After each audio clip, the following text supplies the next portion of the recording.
Mic testing. तो यहाँ पर आपको n एक पॉजिटिव इंटीजर दे रखा है और v आपको रियल वेक्टर स्पेस दे रखा है with real coefficient and degree at most n.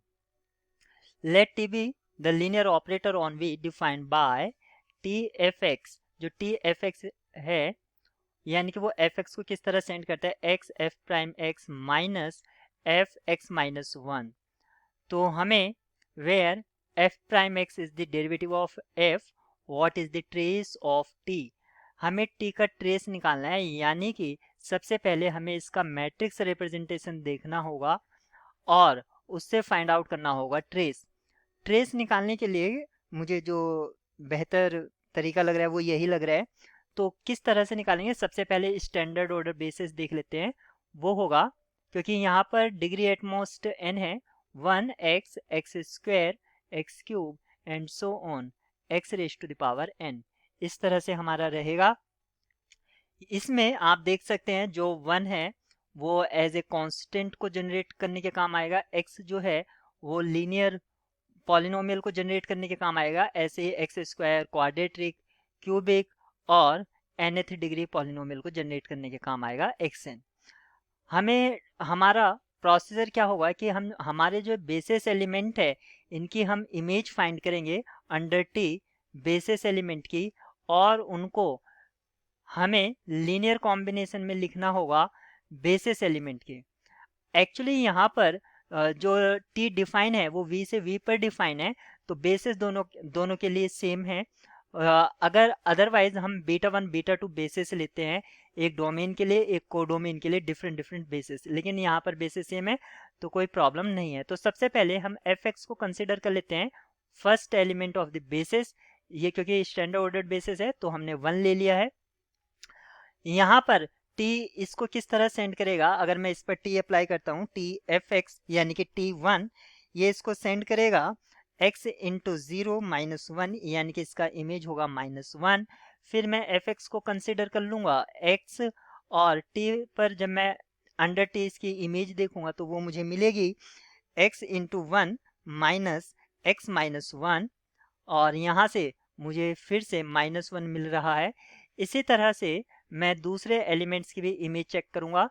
मैं इस बार एफ एक्स को कंसिडर कर लेता हूँ एक्स स्क्वायर, और फिर मैं टी की अंडर टी एक्स स्क्वायर की इमेज देखता हूँ, वो मुझे मिलेगी x into 2x minus x minus 1 whole square.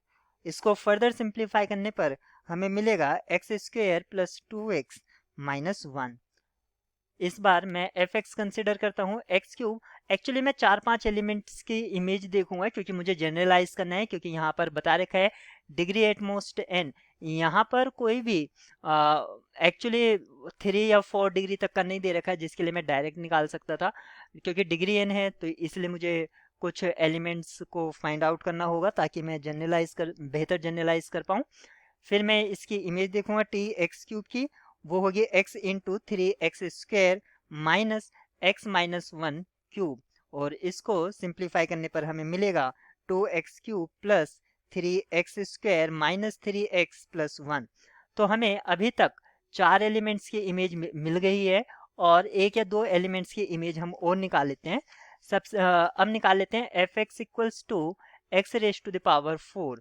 अगर मैं इसकी इमेज देखता हूँ टी एक्स की पावर 4, तो वो होगी x into 4x cube minus x minus 1 raise to the power 4। Binomial theorem का आप इसमें यूज कर सकते हैं, आपको मिलेगा 4x raise to the power 4 minus x की power 4 minus 4x cube plus 6x square minus 4x plus 1, इस तरह से।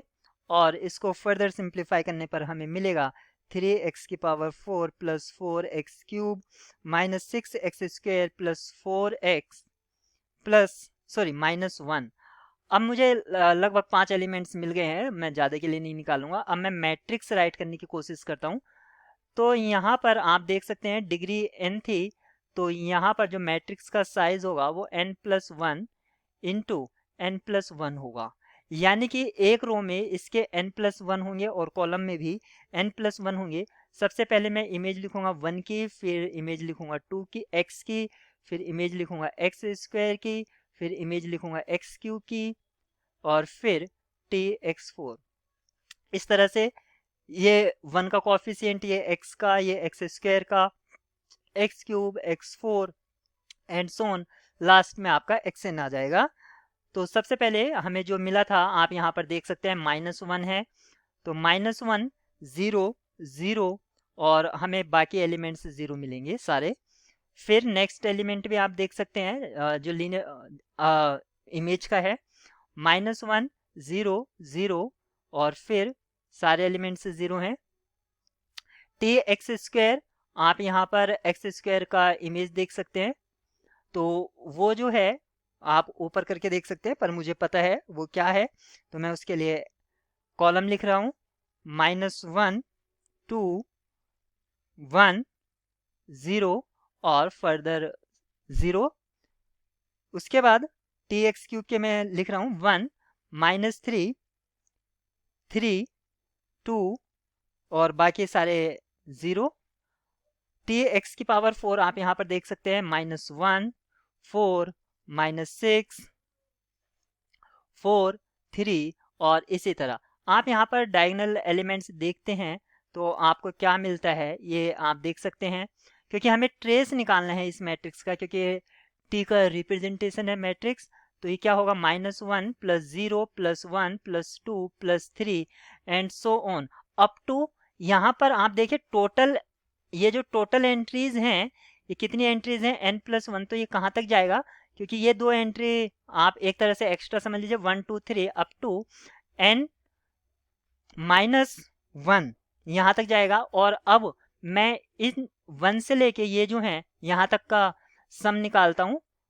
इसका जो सम है वो क्या होगा, n-1 into n divided by 2 -1, ये यहाँ पर आ गया -1, और इसको फर्दर सिंप्लीफाई करने पर मुझे क्या मिलेगा, n² -n -2 डिवाइडेड बाई 2, और इसको मैं लिख सकता हूँ इन फैक्टर फॉर्म में, मैं लिख देता हूँ n+1 into n-2 divided by 2।